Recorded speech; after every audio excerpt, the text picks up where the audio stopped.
I still remember the first time I stepped into one of these basements, and the air felt heavier than anything I'd ever breathed. My heart raced, my palms sweated, and every step echoed like someone was following me. I kept thinking about the stories I'd read, real people, real fear, real tragedy, and suddenly it didn't feel like just history. It felt alive, like the walls themselves were holding on to every scream, every whisper, every nightmare that had ever happened here.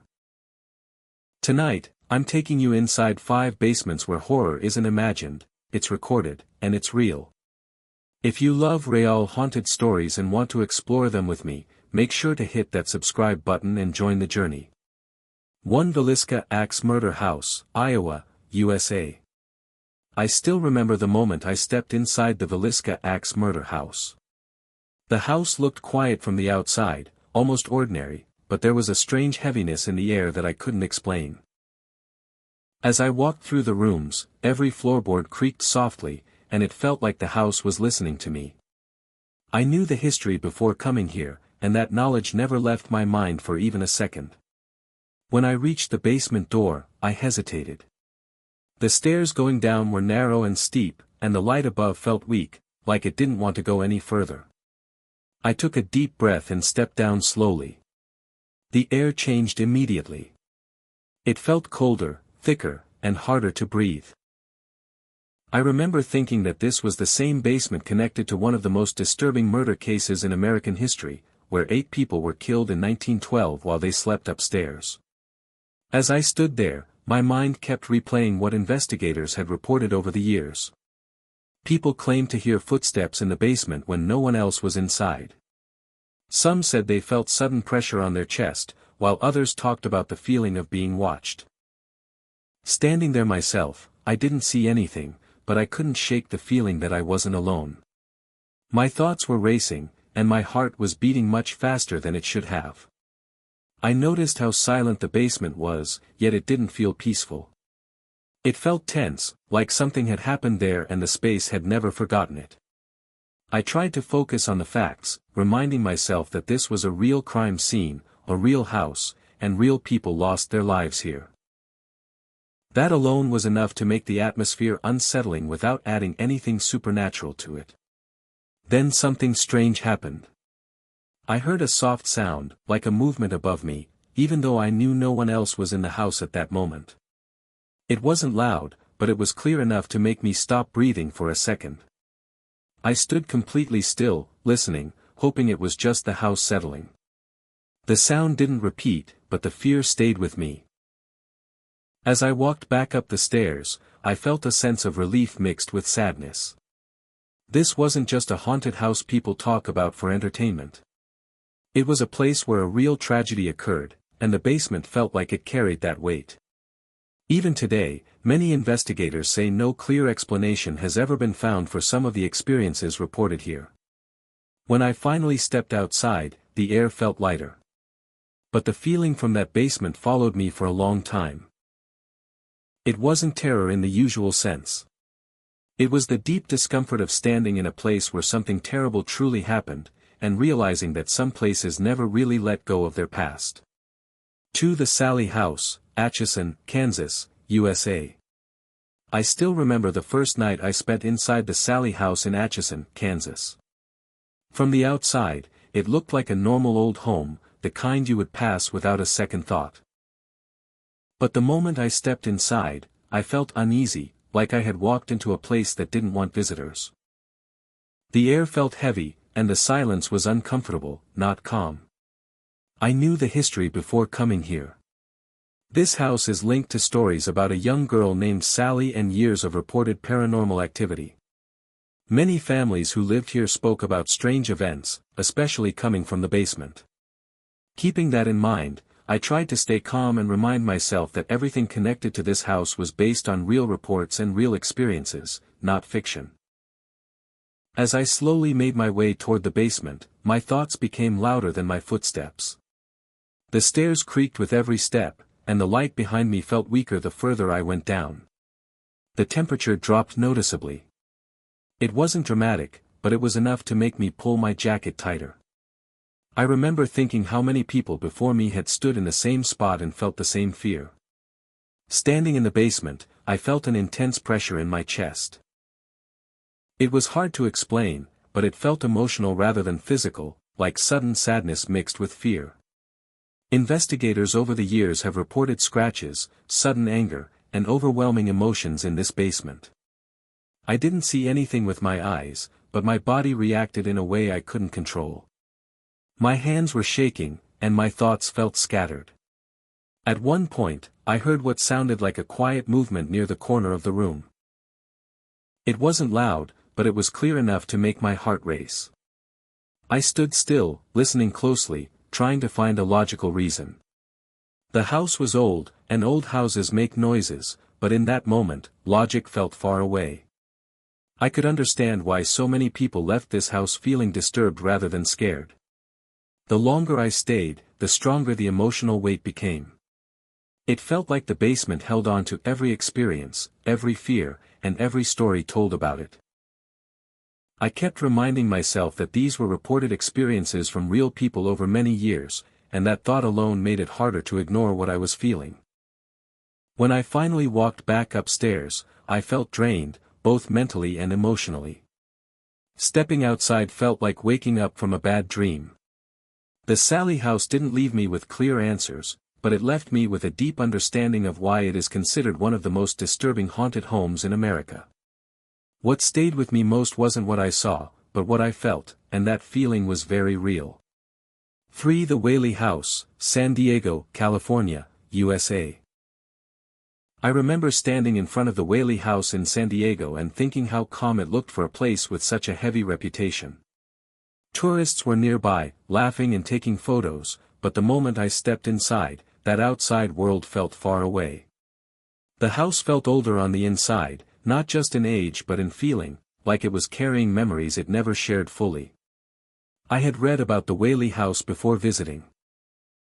It is known as one of the most documented haunted houses in America, built on land that once held a gallows. Several members of the Whaley family died here, and over the years, people have reported seeing figures, hearing footsteps, and feeling sudden cold spots. Knowing all this, I tried to stay calm, but my thoughts kept circling back to the past. As I moved through the rooms, everything felt quiet, but not empty. When I reached the lower level and basement-connected areas, the air felt different. It wasn't dramatic, but it was noticeable, like the temperature dropped just enough to make my skin react. I remember stopping for a moment, listening closely, because the silence felt thick, almost crowded. While standing there, I thought about the reports from visitors and staff who claimed to hear footsteps coming from below when no one else was present. I didn't hear clear footsteps myself, but I did hear a faint sound, like soft movement, as if someone had shifted their weight nearby. My first instinct was to look around, expecting to see another person, but there was no one. What struck me most wasn't fear, but a strange sense of being observed.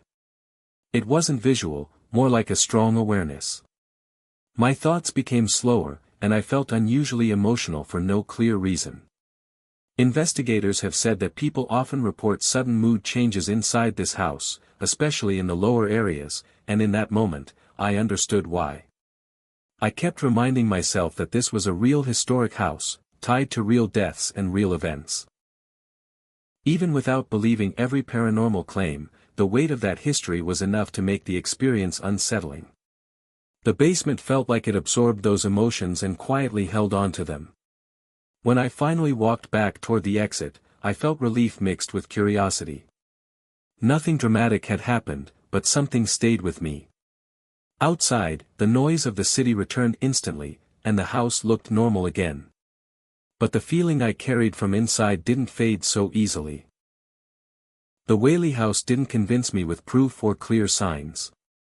Instead, it left me with a deep sense of unease rooted in real history, real loss, and countless reported experiences. That quiet, lingering feeling is what made the visit truly disturbing, because it felt personal, and it felt real. For Amityville House, New York, USA. I remember the first time I stood outside the Amityville House in New York. I had seen photos before, but being there in person felt very different. The house looked quiet, almost peaceful, but knowing what happened there made it hard to look at it like a normal home. I kept reminding myself that this was a real place, connected to real murders that happened in 1974, not a movie set or a story made for fear. When I stepped inside, everything felt heavier. The air was still, and even my footsteps sounded too loud. I knew the history well. Ronald DeFeo Jr. killed 6 members of his family while they slept upstairs. That fact alone stayed in my mind as I slowly moved through the house. No matter what people believe about paranormal activity here, the crime itself is 100% real, and that reality changes how the house feels. As I moved closer to the basement, my thoughts became more intense. The stairs going down felt narrow, and the light didn't fully reach the bottom. The basement felt colder than the rest of the house. It wasn't extreme, but it was noticeable enough to make me pause. Many reports over the years mentioned strange smells, cold air, and uncomfortable feelings coming from this space, and standing there, I understood why people focused on it. I stood still for a moment, listening. There was no clear sound, but the silence felt tense. My mind started filling the quiet with thoughts about the DeFeo family and how they spent their last night in this house. I felt a sudden tightness in my chest, not from fear of ghosts, but from the weight of what had happened here. It felt emotional, almost overwhelming. Some people who visited this house in the past claimed to feel watched in the basement, while others reported sudden fear with no clear reason. I didn't see anything unusual, but my body reacted in strange ways. My hands felt cold, and I had the strong urge to leave the basement quickly. I kept telling myself that old houses can affect people mentally, especially when the history is so dark. As I walked back upstairs, I felt relief, but also confusion. Nothing dramatic had happened, yet the experience stayed with me. Outside, the house looked calm again, like it was hiding everything behind its walls. The noise of the street made it feel like the world had moved on, even though the past was still trapped inside. The Amityville house did not give me clear answers. What stayed with me most was not fear, but discomfort rooted in real events. Whether people believe in the hauntings or not, the basement felt like a place where something terrible once touched the house, and that feeling was impossible to ignore. 5. The Stanley Hotel, Basement and Underground Areas, Colorado, USA. I still remember the first time I set foot inside the Stanley Hotel in Colorado. The building looked beautiful from the outside, grand and almost inviting, but there was a weight in the air that I couldn't ignore. The hotel has a long history, and many guests and staff have reported strange events, especially in the basement and underground areas. I tried to keep my mind rational, but the moment I stepped inside, that rationality began to fade. Walking through the hallways, I felt an unusual tension. It wasn't loud or obvious, but it pressed on my chest slightly, like the building was aware of me. I had read reports of footsteps in empty hallways, doors opening and closing on their own, and even strange whispers near the basement. Knowing this, I approached the basement door cautiously. My heart was racing, and every creak of the old floorboards felt amplified. As I descended the narrow steps, the temperature dropped noticeably. The air felt damp, heavier than it should, and the lighting barely reached the bottom. I stood there for a moment, listening, trying to convince myself that the sounds I thought I heard were just the building settling. But it didn't feel normal. I felt eyes on me, even though I knew I was alone. My stomach tightened, and I realized that this place held more than just history. It held experiences that had affected everyone who entered before me. I moved slowly through the basement, my flashlight cutting through the shadows. I noticed small details, the kind most people overlook, scratches on the floor, worn patches where people had walked repeatedly, the faint scent of something old, almost metallic. It reminded me of the countless stories I had read about guests feeling sudden fear or sadness while in these underground spaces. I could understand why the staff sometimes refused to spend too much time there. At one point, I thought I heard something shift behind me, soft, almost like a sigh. My body reacted instantly, goosebumps, rapid heartbeat, a sudden urge to leave. I turned, but no one was there.